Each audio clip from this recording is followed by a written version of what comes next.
ক্রমেই মধ্যপ্রাচ্যের পরিস্থিতি ভয়াবহ অবনতির দিকে যাচ্ছে। সম্প্রতি ইসরায়েলে আবারও ক্ষেপণাস্ত্র হামলা চালিয়েছে ইরান। এটিকে ইসরায়েলের অপরাধের ন্যূনতম শাস্তি বলে উল্লেখ করেছেন ইরানের সর্বোচ্চ ধর্মীয় নেতা আয়াতোল্লাহ আলী খামেনি। এই হামলার কৌশলগত দিক বিশ্লেষণ করে আমেরিকার institute for the study of war বলছে, এত বেশি সংখ্যক ক্ষেপণাস্ত্র এমনভাবে ছোড়া হয়েছে যেটি ইসরায়েলের প্রতিরক্ষা ব্যবস্থাকে চাপে ফেলেছে।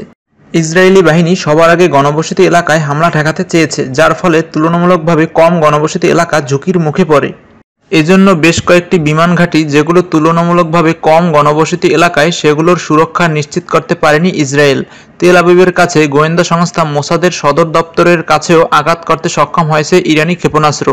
তেহরান এক বিবৃতিতে জানিয়েছে, জুলাই মাসে তেহরানে হামাসের নেতা ইসমাইল হানিয়েকে হত্যা এবং বৈরুতে হিজবুল্লাহর শীর্ষ নেতা হত্যার জবাব দিতে এ হামলা করেছে তারা।